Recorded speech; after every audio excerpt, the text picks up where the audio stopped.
السلام عليكم ورحمة الله وبركاته. الحمد لله كفى وسلام على عباده الذين اصطفى، أما بعد. قال سبحانه: أعوذ بالله من الشيطان الرجيم. بسم الله الرحمن الرحيم. وإذا حييتم بتحية فحيوا بأحسن منها أو ردوها، إن الله كان على كل شيء حسيبا. وقال النبي الأمين صلى الله عليه وسلم: ما من مسلمين يلتقيان فيتصافحان إلا غفر لهما قبل أن يفترقا. رواه أبو داود وصححه الألباني في صحيح أبي داود। আলহামদুলিল্লাহ, প্রশংসা করি সেই মহান দয়াময় রবের, যিনি আমাকে সহ আপনাদেরকে এসো আল্লাহ পথে করুণা আলোয় গ্রুপের মাধ্যমে সুন্দর একটি পরিবেশে সাপ্তাহিক হালাকার শেষ দিনের প্রথম অধিবেশনে কিছু নাসিহামূলক কথা বলার এবং শ্রবণ করার সুযোগ ও তৌফিক প্রদান করেছেন। শুকরিয়া স্বরূপ কালিমাত শুকর পাঠ করি আলহামদুলিল্লাহ। সালাতু সালাম বর্ষিত হোক শেষ নবী প্রিয় নবী মুহাম্মদ বিন আব্দুল্লাহর প্রতি। আল্লাহুম্মা সাল্লি ওয়া সাল্লিম ওয়া বারিক আলা আবদিকা ওয়া হাবিবিকা মুহাম্মদ ইবনে আব্দুল্লাহ ওয়া আলা আলিহি ওয়া সাহবিহি আজমাইন। ধন্যবাদ ও কৃতজ্ঞতা এবং দোয়া করছি যে সমস্ত দিনী বোন আপনারা দিন শিখার উদ্দেশ্যে বা শিখানোর উদ্দেশ্যে শত ব্যস্ততার মাঝেও আমাদের সাথে যুক্ত হয়েছেন। ইনশাআল্লাহ পথে করুণা আলো গ্রুপের মাধ্যমে আপনারা দাওয়াতি প্ল্যাটফর্মে একত্রিত হয়েছেন। এই জন্য দোয়া করি আল্লাহ আপনাদের এই সময়টুকুকে কবুল করুন এবং নাজাতের ওসিলা বানিয়ে দিন, আমিন। আল্লাহ আমাদের সকলকে উপকারী জ্ঞান অর্জন করার, বিতরণ করার, দাওয়াত দেওয়ার তৌফিক দান করুন এবং এগুলো আল্লাহ সুবহানাহু ওয়া তাআলা কবুল করুন, আমিন। আল্লাহর নিকট শুরুতেই তৌফিক কামনা করছি আল্লাহ যেন উপকারী জ্ঞান অর্জন করার পর আপনাদের সামনে সেটাকে বিতরণ করার, সঠিকভাবে উপস্থাপন করার তৌফিক দান করেন না, আল্লাহ আমিন। اللهم إنا نسألك علما نافعا ورزقا طيبا وعملا متقبلا. اللهم علمنا ما ينفعنا وانفعنا بما علمتنا وزدنا علما يا ذا الجلال والإكرام.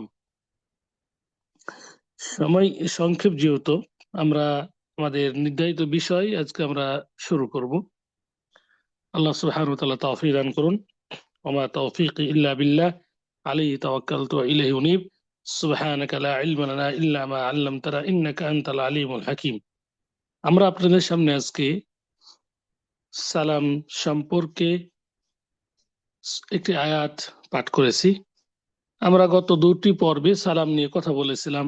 সালাম শান্তি, সালাম সালাম জান্নাতে যাওয়ার নিরাপদ অন্যতম একটি মাধ্যম, আমরা সেটিকে আপনাদের সামনে তুলে ধরার চেষ্টা করেছি। সালামের বাক্যগুলো কি হবে সেটাও আপনাদের সামনে তুলে ধরেছি। সালামের বাক্যগুলো সুন্দরভাবে বলতে হবে, আসসালামু আলাইকুম ওয়া রাহমাতুল্লাহি ওয়া বারাকাতুহু। অনেকে সালাম বাক্যগুলো ঠিক মতো বলতে পারে না, আমাদের শিখে নিতে হবে। সালাম শান্তি, এই শান্তি আল্লাহ সুবহানাহু ওয়া তাআলা তিনি নিজেই, আনতাস সালাম ওয়া মিনকাস সালাম, তার থেকে শান্তি আগত। আমরা সালামের সাথে সাথে আমরা মুসাফা করি, আমরা একে অপরের হাতকে জড়িয়ে ধরি। অনেক সময় আমরা মুআনাকা বা কোলাকুলিও করি। আজকে আমরা এই দুটোকে বিশেষ করে সামনে রাখবো। সালামের সাথে সাথে মুসাফা করা এবং মুআনাকা কোলাকুলি করা।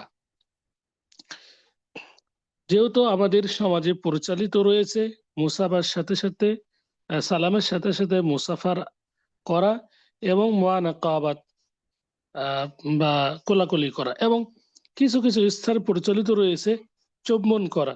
আজকে আমরা সেগুলো সংক্ষেপে বলার চেষ্টা করব। জানি না সময় কতটুকু আমাদের আহ, পক্ষে থাকবে।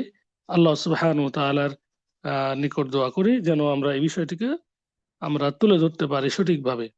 তাহলে সালাম নিয়ে যতটুকু আমরা বলেছি, আলহামদুলিল্লাহ অনেকটাই চলে এসেছে। এখন আমাদের জানার বিষয় সালামের সাথে সাথে মুসাফাহা, অনুভাবে মুআনাকা, অনুভাবে তাকবিল। মুসাফাহা অর্থ হলো সাফাহা ইসাফাহু, এটা অর্থ হলো যে একজনের তালু আরেকজনের সাথে লাগিয়ে দেওয়া। এটি ইসলামের অন্যতম একটি আদব। সালাম সালাম বলার সাথে সাথে মুসাফা করা ইসলামের একটি অন্যতম আদব। অনুভাবে মুআনাকা, এটিও ইসলামের অন্যতম আদব। অনুভাবে চুম্বন করা, এটাও ইসলামের একটি জায়েজ বিষয় এবং অন্যতম একটি আদব। এগুলোর মাধ্যমে একে অপরের প্রতি ভালোবাসার বন্ধন তৈরি হয়।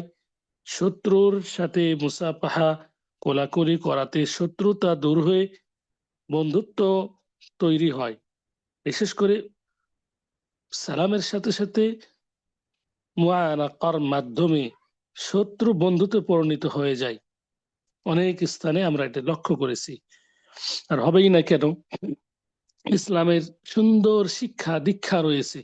এগুলো যখন আমরা ফলো করব তখনই শত্রু বন্ধু হয়ে যাবে, অমুসলিমরা মুসলিমদেরকে ভালোবাসবে।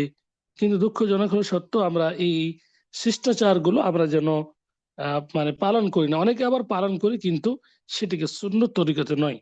সুন্নত তরিকা নিয়ে বিশেষ করে কথা বলবো ইনশাআল্লাহ। চলুন আমরা মুসাফাহা নিয়ে কথা বলি। মুসাফাহার কি ফজিলত? সালামের ফজিলত আমরা জেনেছি, নিরাপদে জান্নাতে যাওয়ার অন্যতম মাধ্যম।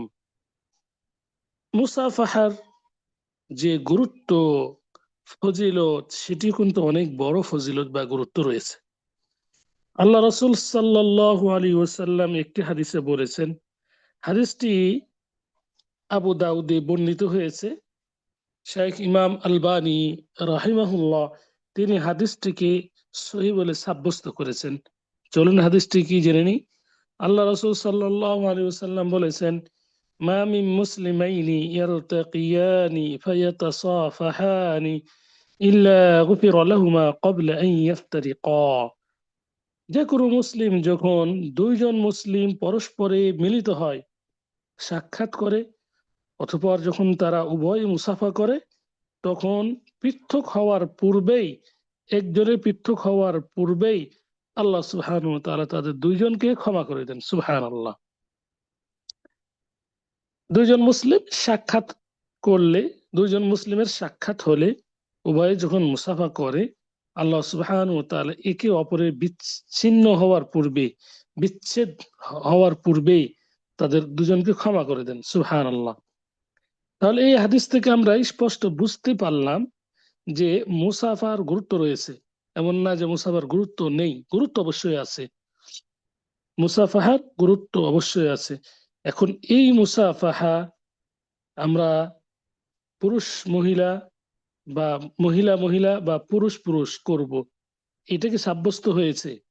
চলুন হাদিসের ভাষায় আমরা দেখি যে মুসলিমের কথা বলা হয়েছে, এখানে কিন্তু পুরুষ মহিলা বা দুইজন মহিলা বা দুইজন পুরুষ এই ধরনের সাব্যস্ত না হলেও যে শব্দটি এসেছে, এখানে দুইজন পুরুষের কথা এসেছে। মুসলমান দুইজন পুরুষের শব্দটি মুসলিম যখন বলবে, তখন পুরুষ এবং মহিলা অনেক অনেক সময়, আহ, অধিকাংশ সময় মহিলাও বুঝায়। তো এই হাদিসের এখন আমরা ব্যাখ্যায় যাব। সাহাবীদের আমল আমরা লক্ষ্য করব। এই হাদিস পাঠ করে কোনো ব্যক্তি যদি ফাতোয়া দিয়ে দেয় যে পুরুষ মহিলার সাথে, যেমন পুরুষ দুইজন পুরুষ যেমন মুসাফা করতে পারবে, অনুরূপভাবে একজন পুরুষ আর একজন মহিলার সাথে মুসাফা করতে পারবে, এই ধরনের যদি বলে দেয়, তাহলে আমরা তাকে জাহিরি বলবো, সঠিক আকীদা সম্পন্ন ব্যক্তি নয়।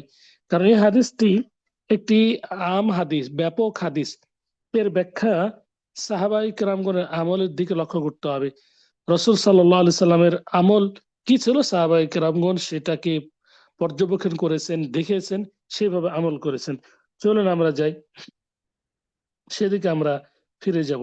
তার আগেই এই মুসাফাহা সাহাবাদের আমল ছিল কিনা সেটার দিকে আগে আমরা যাব, এরপরে আমরা প্রথম যে পয়েন্টটি উল্লেখ করলাম সেটার দিকে যাব। সাহাবাদের আমল মুসাফাহা এটি একাধিক হাদিস থেকে প্রমাণিত রয়েছে। মুসাফাহা যেমন হাদিসে আমরা পেলাম, সাহাবীদের আমলও মুসাফাহা স্পষ্ট আমরা পেয়ে থাকি। কতাদা থেকে বর্ণিত, তিনি বলেন, আমি আনাস বিন মালিককে আমি বললাম, হাল কানাতিল মুসাফাহাতু ফি আসহাবি রাসূলিল্লাহি সাল্লাল্লাহু আলাইহি ওয়াসাল্লাম ক্বালা নাম। কতাদা তিনি বলছেন যে আমি আনাস বিন মালিক রাদিয়াল্লাহু তাআলা আনহুকে জিজ্ঞেস করলাম যে রাসূল সাল্লাল্লাহু আলাইহি সাল্লামের যে সাহাবায়ে কেরামগণ ছিলেন তাদের মাঝে কি মুসাফার প্রচলন ছিল? তিনি বলছেন নাম, হ্যাঁ ছিল, অবশ্যই ছিল।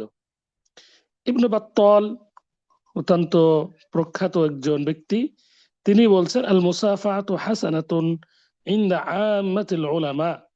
মুসাফাহা একটি কল্যাণমূলক কাজ সকল উলামায়ে কেরামগণের নিকট।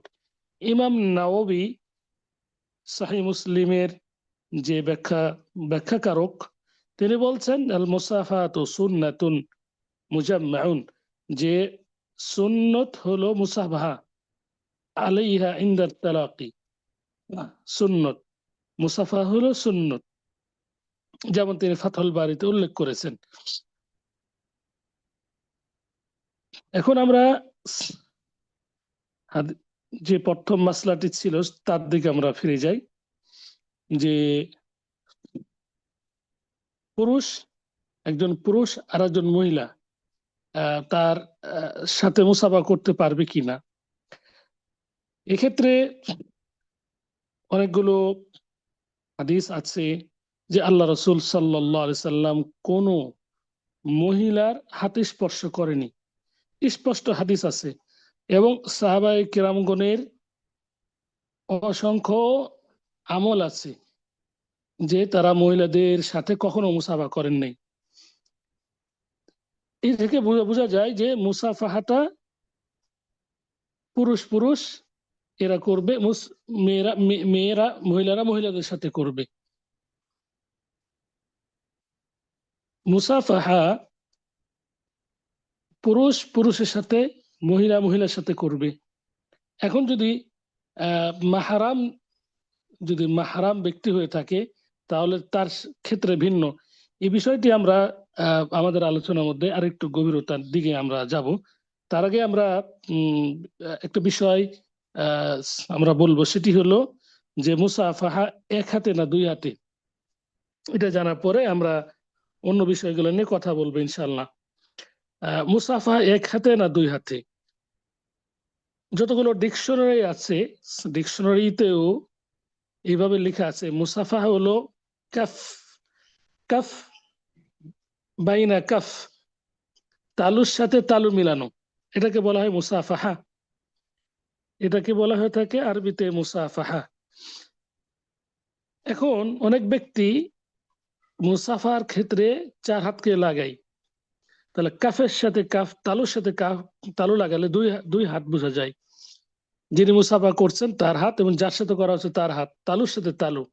এটা ডিকশনারিতে যেমন বোঝা যায়, অনুভাবে সাহাবায়ে কেরামগণের আমলে বোঝা যায়। কিন্তু একটি হাদিস আছে যে আব্দুল্লাহ বিন মাসউদ তিনি বলছেন যে আল্লামানি রাসূলুল্লাহ সাল্লাল্লাহু আলাইহি ওয়াসাল্লাম আত-তাশাহুদা ওয়া কাফফি বাইনা কাফফাইহি, যে আমাকে আল্লাহ রাসূল সাল্লাল্লাহু আলাইহি ওয়াসাল্লাম তাশাহুদ শিক্ষা দিলেন, আমার হাতের তালু তার দুই হাতের তালুর মধ্যে ছিল।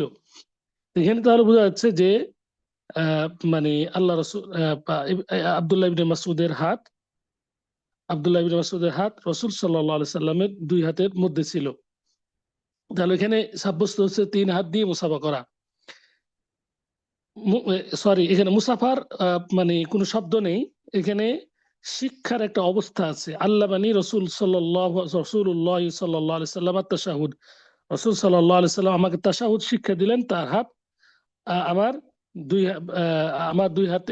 আমার হাত তার দুই হাতের মধ্যে ছিল। এটা একটি শিক্ষার অবস্থা, এটা মুসাফার কথা এটা নেই। মুসাফাহা এটা এটা হচ্ছে ডিকশনারিতে তালুর সাথে তালু লাগানো। আর এখানে যে শিক্ষার যে একটা অবস্থা, যে আল্লাহ রাসূল সাল্লাল্লাহু আলাইহি সাল্লাম তার হাতকে, আব্দুল্লাহ বিন মাসউদের হাতকে তার দুই হাতের মধ্যে রেখেছিলেন, এটা শিক্ষার একটা অবস্থা। এখানে মুসাফার কোনো শব্দ উল্লেখ নেই। শব্দগত ভাবেও মুসাফাহা শব্দগত ভাবে এটা ভিন্ন একটা জিনিস। আর এখানে শিক্ষার একটা অবস্থা, শিক্ষা দেওয়ার ক্ষেত্রে এই ধরনের হতে পারে স্বাভাবিক। আল্লাহ রাসূল সাল্লাল্লাহু আলাইহি সাল্লাম এবার শিক্ষা দিয়েছেন, এটা কখনো কখনো শিক্ষক তার দুই হাতের দিয়ে ছাত্র এক হাতকে ধরতে পারে, এটা শিক্ষার একটা অবস্থা। কিন্তু মুসাফা যেটা ডিকশনারিতে পাওয়া যায় সেটা হলো তালুর সাথে তালু লাগানো।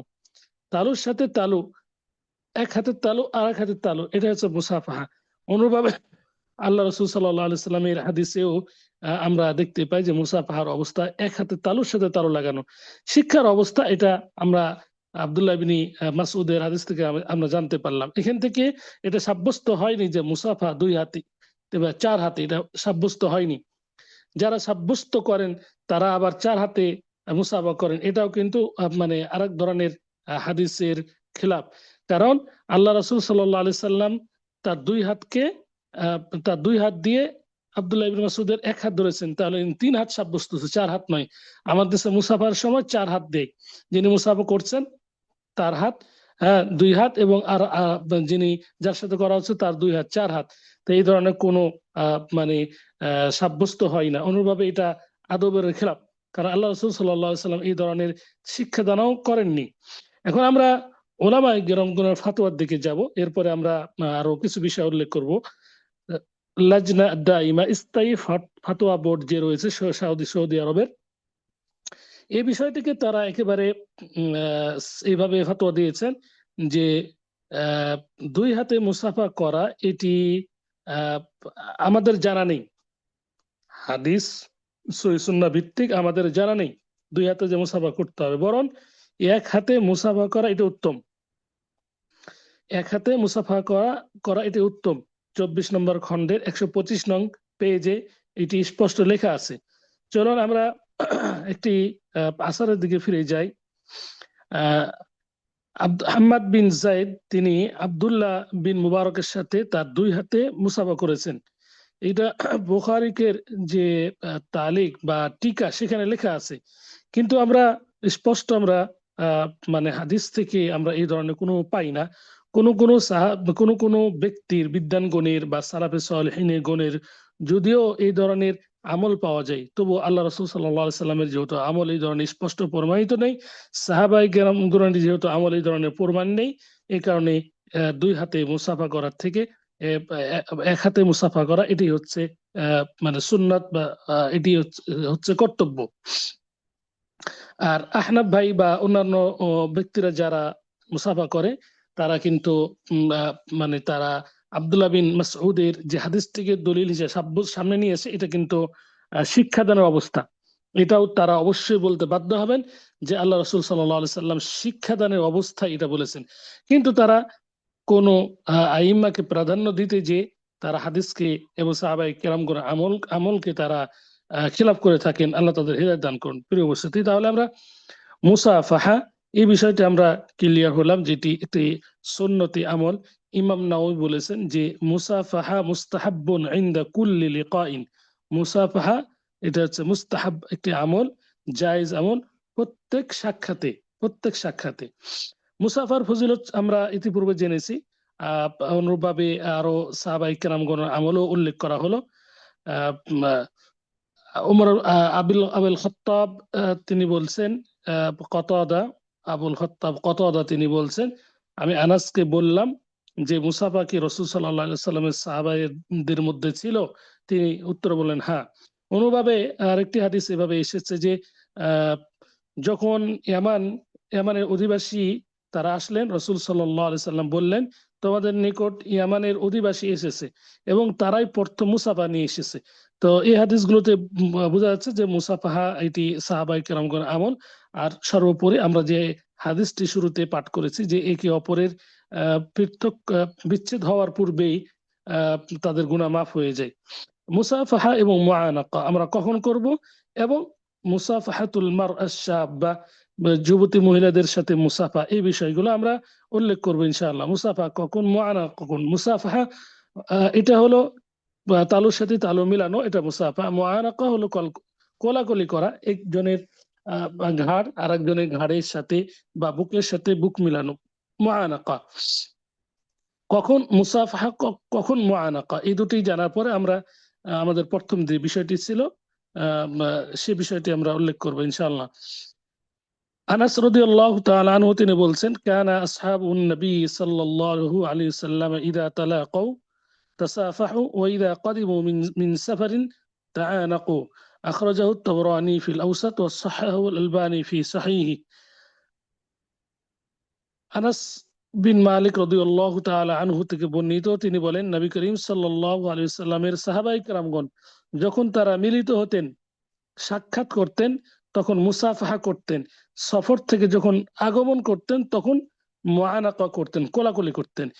এই এই আসার থেকে আমরা জানতে পারলাম, সাহাবায়ের আমল থেকে আমরা জানতে পারলাম যে নবী করিম সাল্লাল্লাহু আলাইহি সাল্লামের সাথীগণের, সাহাবায়ে কেরামগণের আমল ছিল, তারা যখন মিলিত হতেন, একে অপরের সাক্ষাৎ তারা যখন করতেন তখন মুসাফাহা করতেন, এবং যখন সফর থেকে কোনো ব্যক্তি আগমন করতেন তখন তারা কোলাকুলি করতেন।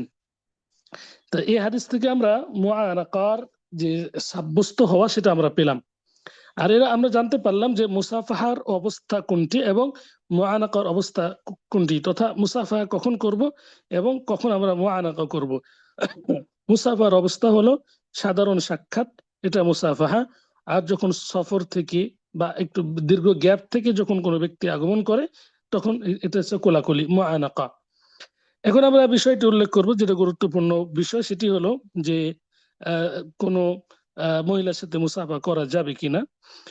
স্পষ্টভাবে হাদিসে এসেছে এবং ওলামায়ে কেরামগণ স্পষ্ট বলেছেন যে মহিলার সাথে মুসাফা করা এটি হচ্ছে হারাম। আজনবী যারা রয়েছে, বিশেষ করে যাদের সাথে বিবাহ বন্ধনে চিরতরে মানে হারাম নয়, যারা মাহরাম নয়, তাদের সাথে মুসাফা করা ছেলেদের এটা হচ্ছে হারাম। অনুভাবে মেয়েরাও আগ বাড়িয়ে হাত বাড়ালে এই ধরনের মুসাফা করা হারাম। বিন বাজ এবং অন্যান্য উলামায়ে কেরামগণ এইভাবে বলেছেন, আন্নাহু লা ইউসাফিহুল ইনসানু ইল্লা যাওজাতাহু আও মাহারিমাহু মিনান নিসাই ওয়া লা ইউসাফিহুল মারআতুল আজনাবিয়্যা আলবাত্তা। তারা সকলে বলেছেন যে কোনো ব্যক্তি তার স্ত্রী ছাড়া কিংবা মাহরাম ছাড়া কোনো মহিলার সাথে মুসাফা করতে পারবে না। আর এই কথার উপর ডিপেন্ড করে আইম্মায়ে কেরামগণ, বিশেষ করে আবু হানিফা, মালিকি, শাফিঈ, হাম্বলি, চার ইমামগণ, ইমাম মালিক, ইবনে বাজ, ইবনে উসাইমিন, সকলে বলেছেন যে আজনবী মহিলার সাথে, অপরিচিত মহিলার সাথে মুসাফা করা এটা হারাম।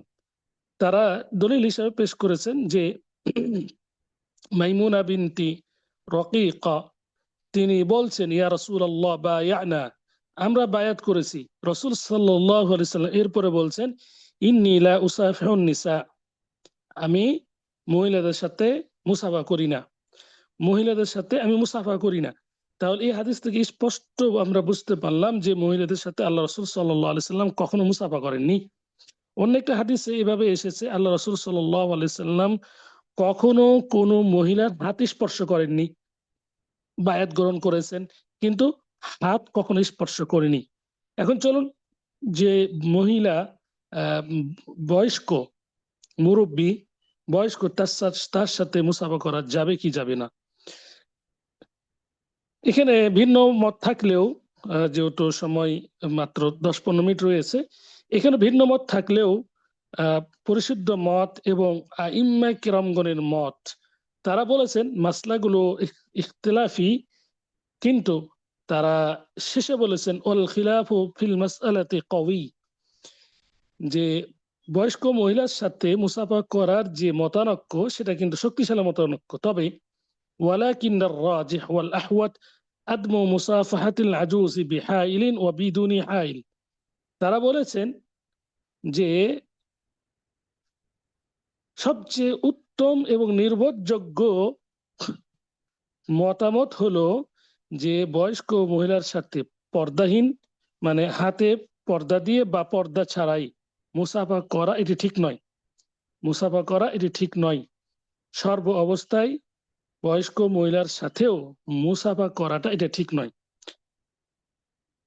এর দলিল হিসেবে তারা বলেছেন আল্লাহ রসুল সাল্লাল্লাহু আলাইহি সাল্লামের ওই হাদিস যেটি সহিহাইনি তথা বুখারী ও মুসলিমে এসেছে এইভাবে, মা আয়েশা রাদিয়াল্লাহু তাআলা আনহা তিনি বলেন, قالت ما مست يد رسول الله صلى الله عليه وسلم يد امرأة قط।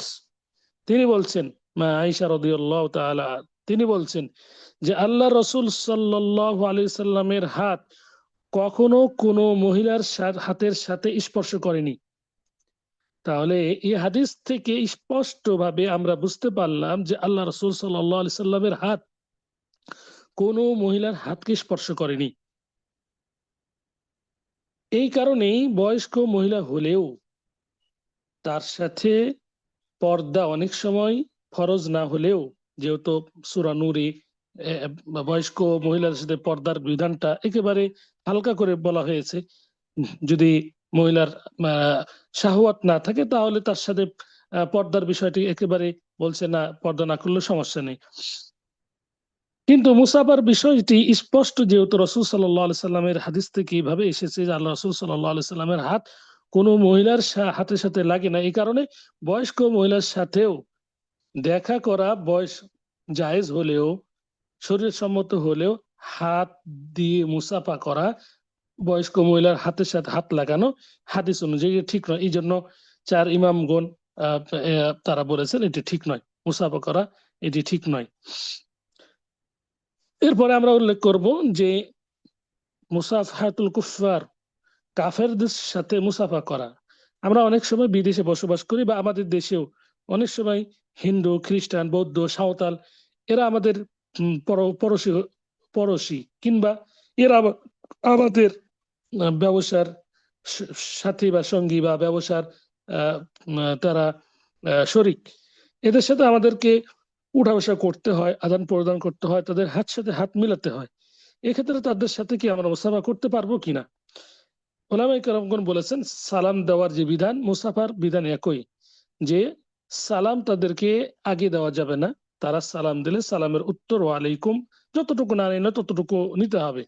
মুসাফার বিষয়টি এমন, আগে মুসাফা করা যাবে না। তারা যদি মুসাফার জন্য হাত বাড়িয়ে দেয় তাহলে সেটাকে না ফিরিয়ে দিয়ে তাদের সাথে হাতের সাথে হাত লাগানো এটা জায়েজ আছে, এটা জায়েজ আছে, কোনো সমস্যা নেই। আরেকটি বিষয় সেটা হলো মুসাফা কেন্দ্রিক, এরপর আমরা মুআনাকা উল্লেখ করব ইনশাআল্লাহ। যখন আমরা মাজলিসে বসে থাকি তখন আগন্তুক ব্যক্তি এসে মুসাফা করা শুরু করেন সকলের সাথে, এটা কি শরীয়ত সম্মত? এ ধরনের কোনো প্রমাণ শরীয়তে আছে? ধরুন একটি মাজলিসে বেশ কিছু ব্যক্তি বসে আছে, একজন আগন্তুক এসে সালাম দিল এবং সকলের সাথে মুসাফা শুরু করলো। এই বিষয়টি ইবনে উসাইমিন রাদিয়াল্লাহু ইবনে উসাইমিন রাহিমাহুল্লাহ তিনি বলছেন লা আ'লামু ফিহা শাইআন মিনাস সুন্নাতি ওয়া লিহাযা লা ইয়ানবাগি আন তুফআল। বলছেন যে আমি সুন্নতি দেখি না, আমি সুন্নতিতে এই ধরনের কোনো আমল পাই না। আল্লাহ রাসূল সাল্লাল্লাহু আলাইহি সাল্লামের সুন্নত আমি এই ধরনের কোনো পাইনি যে একজন প্রবেশ করেই সকলের সাথে মুসাফা করবে। আর এই কারণে এটি ঠিক নয়। আল্লাহ রাসূল সাল্লাল্লাহু আলাইহি ওয়াসাল্লাম তিনি মাজলিসে ছিলেন, সাহাবায়ে কেরাম সালাম দিয়েছেন, কিন্তু সকলের সাথে মুসাফা করেছেন এই ধরনের মানে যেহেতু নেই, এই প্রমাণ নেই, এই জন্য এই ধরনের না করাটাই উত্তম, করা যাবে না। চলুন আমরা সর্বশেষ মুআনাকা কাকে বলা হয়, মুআনাকা এবং এটি করা যাবে কিনা এটা নিয়ে আপনাদের সাথে আমরা কথা বলবো। শুরুতে আমরা কিছুটা বলেছি যে মুসাফাহা কখন, মুআনাকা কখন, মুসাফাহা তথা তালুর সাথে তালু মিলানো এটি কখন, আমরা এটা উল্লেখ করেছি হাদিস অনুযায়ী, সাহাবায়ে কেরামগণ আমল অনুযায়ী। সাধারণ সাক্ষাতের সময় মুসাফাহা, সফর থেকে আগমন করলে তখন হচ্ছে মুআনাকা বা কোলাকুলি। এই মুআনাকা কোলাকুলি করা কিছু কিছু কোনো কোনো আইম্মাই কেরামগণ তারা এটাকে সাধারণভাবে জায়েজ বলেছেন, আবার কেউ কেউ সাধারণভাবে জায়েজ বলেন নাই, শর্ত জুড়ে দিয়েছেন। ইমাম মালিক তিনি সাধারণভাবে মুআনাকা কোলাকুলি করা এটাকে জায়েজ বলেছেন। ইমাম শাফিঈ তিনি বলেছেন যে মুআনাকা হলো যখন সফর থেকে আগমন করবে বা সাক্ষাৎটা যখন একটু লম্বা হয়ে যাবে তখন এটি মুআনাকা। ইমাম ইমাম আবু হানিফা রাহিমাহুল্লাহ এবং ইমাম আহমদ বিন হাম্বল তারা বলেছেন এটা এটা জায়েজ আছে, সর্বদা জায়েজ আছে, কোনো সমস্যা নেই। তারা হাদিস দলিল দিয়েছেন যে যায়েদ বিন হারিসা তিনি মদিনায় আগমন করলেন, রাসূল সাল্লাল্লাহু আলাইহি ওয়াসাল্লাম ঘরে ছিলেন। মা আয়েশা রাদিয়াল্লাহু তাআলা আনহা তিনি বলছেন যে যায়েদ বিন হারিসা মদিনায় আগমন করলে আল্লাহ রাসূল সাল্লাল্লাহু আলাইহি সাল্লাম আমার ঘরে ছিলেন। এমত অবস্থায় যায়েদ বিন হারিসা দরজায় করাঘাত করলেন। এরপরে নবী করিম সাল্লাল্লাহু আলাইহি ওয়াসাল্লাম তার কাপড় ঠিক করতে করতে বের হয়ে তার সাথে মুআনাকা করলেন তথা কোলাকুলি করলেন, ওয়াকাব্বালাহু এবং তাকে চুম্বন দিলেন। এই হাদিসটি ইমাম আলবানী তিনি দয়ীফ বলেছেন, ওয়াকাব্বালাহু এই হাদিসটি দয়ীফ বলেছেন। কিন্তু অন্যান্য ওয়াকাব্বালাহু তাদের চুম্বন দেওয়া এই হাদিসটি দয়ীফ বলেছেন। তো এই মুআনাকাটি অন্যান্য হাদিসে স্পষ্টভাবে জায়েজ আছে এবং সুন্নত একটি আমল। এখন ওয়াকাব্বালাহু চুম্বন দেওয়াটা, এখন আমরা এই হাদিসের সনদে আমরা দয়ীফ আমরা পেলাম, দুর্বল পেলাম, কিন্তু অন্যান্য এটি হাদিসে এবং আসারে আমরা দেখতে পাই যে চুম্বন দেওয়াটি এটি জায়েজ আছে। আউন বিন আবু জুহাইফা তার পিতা থেকে বর্ণনা করেন, পিতা ওয়াহব বিন আব্দুল্লাহ থেকে বর্ণনা করেন, তিনি বলেন যে জাফর বিন আবি তালিব হাবাসার হিজরত থেকে যখন আগমন করলেন নবী করিম সাল্লাল্লাহু আলাইহি সাল্লাম তার সাথে সাক্ষাৎ করলেন এবং তার সাথে মুআনাকা করলেন, কোলাকুলি করলেন এবং তার দুই চোখের মধ্যবর্তী স্থানে চুম্বু দিলেন। তো চুমু দিলেন। এই হাদিসটি তবরানী এবং তবরানীতে উল্লেখিত হয়েছে এবং ইমাম আলবানী এটিকে সহিহ বলেছেন। এই হাদিস থেকে আমরা বুঝতে পারলাম যে যে চুম্বন দেওয়াটি এটিও মানে জায়েজ আছে। তবে কাকে চুমু দিতে হবে, দিতে পারা যাবে, কাকে দিতে পারা যাবে না, আমরা এটিকে আমরা গ্রহণ করব সাহাবায়ে কেরামগণের আমলের মাধ্যমে এবং সালাফগণের এটি কওল বা আকওয়ালের মাধ্যমে বা তাদের ফাতোয়ার মাধ্যমে। তো আমরা যে বিষয়টি নিয়ে আলোচনা করছিলাম যে এখানে যে মুআনাকা করা, কোলাকুলি করা কখন এবং কোলাকুলি করা কখন বৈধ এবং মুসাফা করা কখন বৈধ, এটা স্পষ্ট জানতে পারলাম যে মুআনাকা এবং কোলাকুলি এই দুইটি বৈধ বা জায়েজ বিষয়। এবং সাথে সাথে আমরা আরেকটি বিষয় জানতে পারলাম চুম্বন করা, যেহেতু চুমু দেওয়া, এই চুমু দেওয়াটা এটি জায়েজ আছে। তবে কাকে চুমু দেওয়া যাবে, কাকে যাবে না এই ধরনের অনেকগুলো আসার আছে, সেগুলো বর্ণনা করার এখানে আর সময় নেই। তবে সার সংক্ষেপে হলো যে তাকবিলুল আবনা ওয়াল আতফাল, সন্তান এবং ছোট বাচ্চাদেরকে চুমু দেওয়া, এটি হচ্ছে সর্বসম্মতি করবে সকল উলামায়ে কেরামগণ এটি জায়েজ আছে। আর যারা মাহরাম পুরুষ মহিলা একে অপরের মাঝে ফিতনার থেকে যদি মুক্ত থাকে তাহলে চুমু দেওয়া জায়েজ আছে। যেহেতু সারসংক্ষেপের দিকে যাচ্ছি সেভাবে বলার চেষ্টা করতেছি। মাহরাম যদি হয়ে থাকে, জাতুল মাহরাম, যার সাথে বিবাহ বন্ধনের চিরতরে হারাম, এই ধরনের যদি হয়ে থাকে তাহলে চুমু দেওয়া একে অপরের জায়েজ আছে, যদি ফিতনার আশঙ্কা না থাকে। ধরুন ভাই বোন, অনুরূপভাবে বাবা মেয়ে তো অনুরূপভাবে মানে ফুফুর সাথে, অনুরূপভাবে আরো খালার সাথে, এই ধরনের চুমু দেওয়া এটি মানে ফিতনার যদি আশঙ্কা না একেবারে না থাকে তাহলে জায়েজ আছে। তবে উলামায়ে কেরামগণ বলেছেন, উলামায়ে কেরামগণ যে ফিতনার আশঙ্কা হওয়াটা স্বাভাবিক, এই কারণে তারা চুমু চুমু দেওয়াকে এটাকে সর্বদা অপছন্দ করেছেন। তবে ছোট বাচ্চাদের চুমু দেওয়া এটি জায়েজ এবং এটি প্রতি উৎসাহ প্রদান করা হয়েছে, কারণ ওই হাদিসের ভিত্তিতে আবু হুরায়রা রাদিয়াল্লাহু তাআলা আনহু তিনি বলছেন যে আল্লাহ নবী সাল্লাল্লাহু আলাইহি সাল্লাম হাসান বিন আলী রাদিয়াল্লাহু তাআলা আনহুমাকে চুমু দিলেন। এরপর আকরা বিন হাবিস একজন সাহাবী বললেন যে আমার 10টি সন্তান আছে, আমি কখনো তাদেরকে চুমু দিই নাই। আল্লাহ রসুল সাল্লাল্লাহু আলাইহি সাল্লাম বললেন মাল্লা ইয়ারহাম লা ইরহাম, যে দয়া করে না সে দয়া পায় না। তার মানে এখান থেকে বোঝা যাচ্ছে যে আল্লাহ রসুল সাল্লাল্লাহু আলাইহি সাল্লাম হাসান হাসান বিন আলীকে চুমু দিয়েছিলেন, ছোট বাচ্চা চুমু দিয়েছিলেন, এটা স্নেহ মমতার জন্য চুমু দিয়েছিলেন। তো অনুভাবে ছোট মেয়ে বাচ্চা হলেও এদেরকে চুমু দেওয়া এই ধরনের প্রমাণ আছে, জায়েজ আছে। এটা হচ্ছে একটা তাওয়াদ্দু তথা রহমত, দয়া, ভালোবাসার এটার জন্য চুমু দেওয়া, যেমনটি আমরা স্পষ্ট আমরা জানলাম যে হাদিস থেকে যে আল্লাহ রাসূল সাল্লাল্লাহু আলাইহি সাল্লাম হাসান বিন আলীকে চুমু দিয়েছিলেন। আর এর সাথে সাহাবা কেরামগণের মধ্যে হতে একজন ব্যক্তি বলেই ফেললেন আমার 10টি বাচ্চা কখনো চুমু দিই নাই। আল্লাহ রাসূল সাল্লাল্লাহু আলাইহি সাল্লাম স্পষ্ট বলে দিলেন যে তোমার এই হাদিসের সারমর্ম হলো আহ, যে যে দয়া করে না সে দয়া পায় না।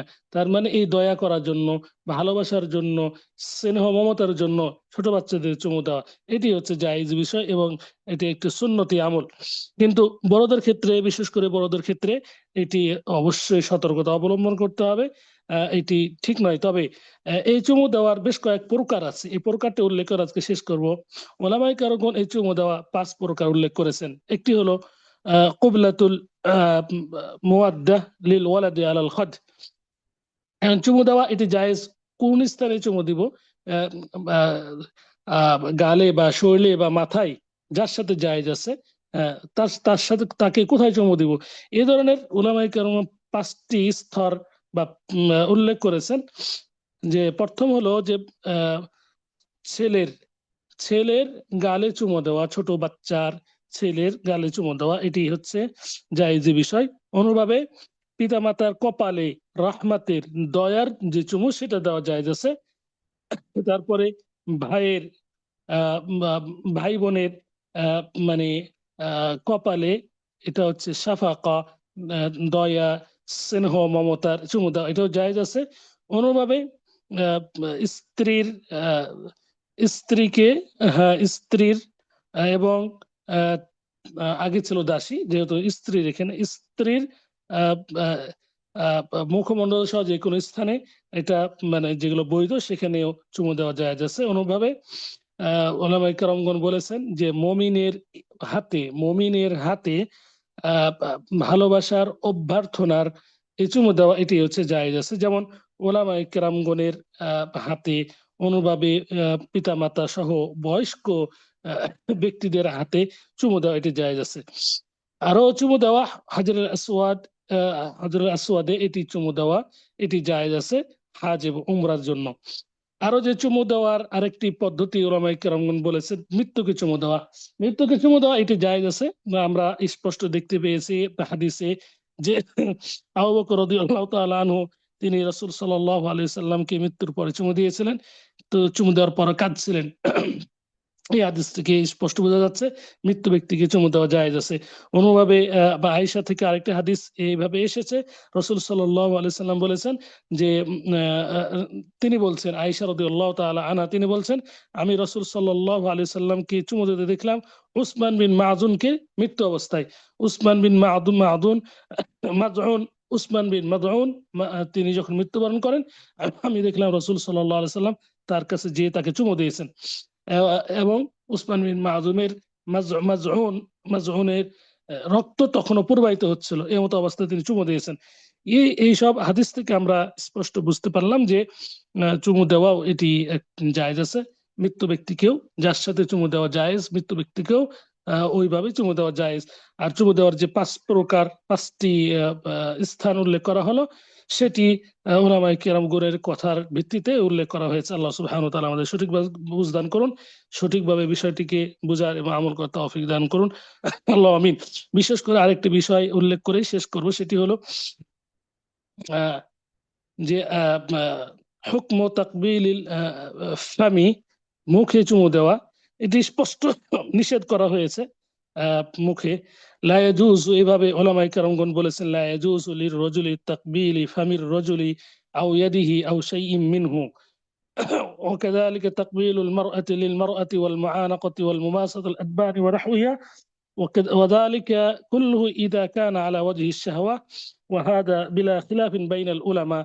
أما إذا كان ذلك على غير الفم وعلى وجه البر والكرامة أو لأجل الشفقة عند اللقاء والوداع فلا بأس به.